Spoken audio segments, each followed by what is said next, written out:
Welcome, everyone, to our 2024, almost 2025 Georgia Notre Dame prediction as Notre Dame will take on the Georgia Bulldogs in the Sugar Bowl at 8:45 on New Year's Day. This is a Notre Dame team that had a beatdown of Indiana in the first round, 27-17 the final, but that score was 27-3 with a minute 43 remaining in the game before Indiana got a couple of touchdowns to make the score look a little bit closer, but Notre Dame dominated that game the entire time.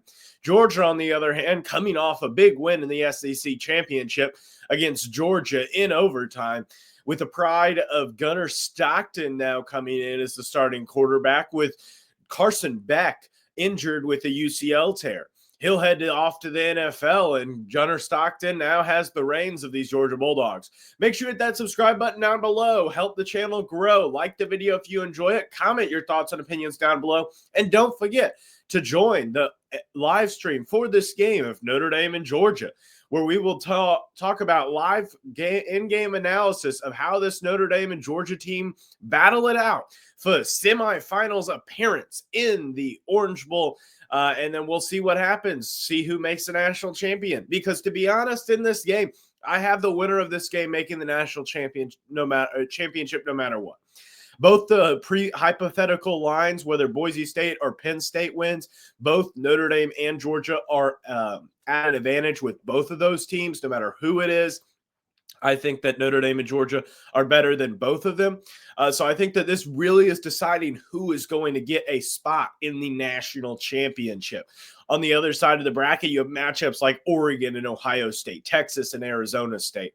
So you got a lot to play for, a possible national championship bid and a national championship on the line in this All-State Sugar Bowl. Let's get into some content here as Notre Dame. We get off with the visiting team, the 7th seed, Notre Dame Fighting Irish. Notre Dame has a lot of factors going into this game. They have the injury report coming out. Riley Mills is out for this game, had an apparent knee injury. Hate to see that from General Mills.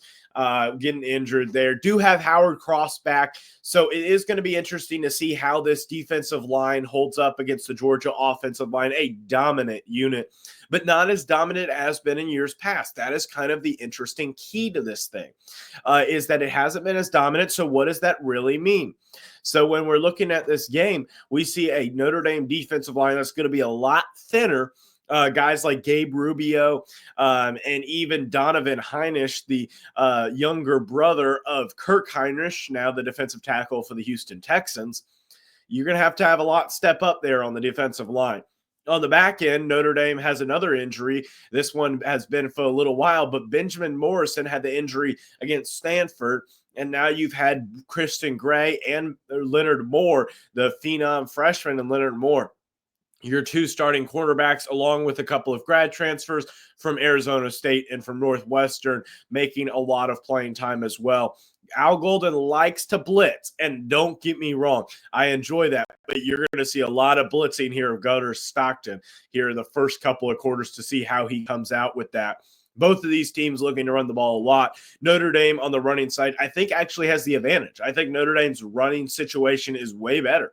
Notre Dame's running situation includes Jeremiah Love, Jadarian Price, and Riley Leonard. These are three extremely great runners. At the quarterback position, at the running back position, Notre Dame at the wide receiver position may even possibly be better than Georgia, especially with all the, how do I put this? With all the departures from the team due to the county jail having a few extra players. So you have a lot of departures in the skill positions for Georgia at the wide receiver area. Notre Dame may have the advantage there.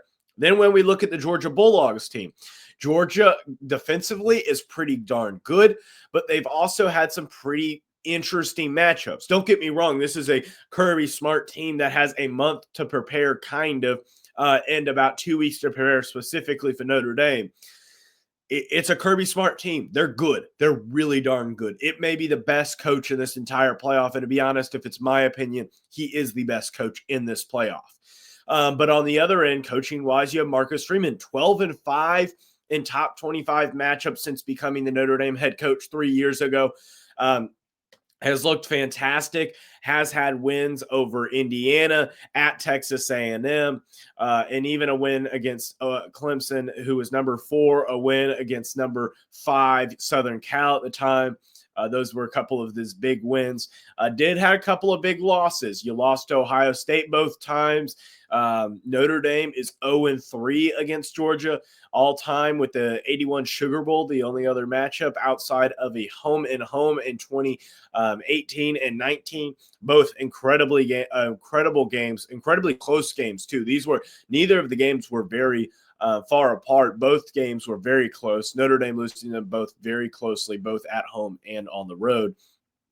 And even the game in the Sugar Bowl was a close game. This is a big time blue blood matchup between these two schools. So as we're continuing to look up this matchup, Gunnar Stockton will be the QB for Georgia. That's a big deal for Georgia. Here's my thing is this. He probably will have less mistakes in terms of interceptions, but he will probably have more mistakes in terms of he's not going to be able to see the guy if there's somebody streaking down the field. Maybe has a step or two on Leonard Moore or Christian Gray. I don't know if he's going to be able to hit that. I would have a lot more confidence in Carson Beck. Don't get me wrong. Could Gunnar Stockton be a better QB than Carson Beck? Yeah, because Carson Beck is a pretty low bar. But at the same time, Notre Dame has faced a lot of running QBs this year, and none of them have fared very well. Obviously, a couple of those are triple option teams, but triple option or not, Notre Dame has done very well against running quarterbacks, so we'll see what happens in that category as well. Notre Dame also has the ability to put points on the board, so that also makes an interesting contribution. When it comes to Notre Dame, one of the most interesting factors I think to look at in this game that a lot of people will underrate is Notre Dame's wide receivers, particularly a wide receiver in Jordan Faison. Faison has gotten the ball a lot in the screen game. The screen game has been where Faison has shined. But at the same time, you had over the 51-yard reception all the way down to the 4-yard line against Indiana when Riley Leonard stepped up, chucked a pass down the field, and hit Faison for an open 51-yard catch. And I should say open. It was a contested catch, but Jordan Faison had a step or two on the Indiana defensive back. It was a great play. You have players like Jaden Thomas, Bo Collins, but really I think it all relies on Jordan Faison. Faison, the former the former national champion in lacrosse, still on the Notre Dame lacrosse team. He is just shifty. He's really shifty. I really haven't watched much lacrosse except the past couple of years. But as I've started to get knowing the sport, you got to be really darn shifty. You got to be able to move your feet quickly. You got to be able to have your shoulders at the right spot. You got to be able to make a man miss and get into an open spot to shoot a goal. It's kind of a good way of transitioning from a lacrosse player to wide receiver as how shifty he is. And I continue to use that word because that's what I think of him when I watch Jordan Faison. He's shifty. Then the best player on the field in either category, in my opinion, and I think you're wrong if you think otherwise, it's Jeremiah Love. Jeremiah Love is the best player on the field, period, between these two schools. And I think that if you look at it that way, Jeremiah Love, he had that 98-yard touchdown that I don't know if he gets a 98-yard touchdown against Georgia, but do I think he's able to make that a 60, 70-yard play? Yeah, because that's when he was running with the flu. That's when he was running with the flu, guys. I can't imagine what he would be 100%. As he's battled with injuries a little bit this year. And not to mention, Jadarian Price is also a good running back. He is he is one of the best running backs in college football, one of the most underrated guys, as Dylan McCollum has done a fantastic job with that running back room, as he's had guys like Kyron Williams and Audric Estime, just fantastic running back room. So when you're looking at this game, when I'm going to predict it here, I had Notre Dame winning in my playoff predictions, so I'm going to keep that prediction. I think Notre Dame does get the win in the All-State Sugar Bowl. I think it's a close one. I think it's a really close one. I think it's 24 21, Notre Dame squeaks out a victory over the Georgia Bulldogs. Don't get me wrong, I could see this game going either way, Notre Dame or Georgia getting the W, but I think Notre Dame is able to squeak out a victory. I think Marcus Freeman advances to the college football semifinals for only the third time in Notre Dame history.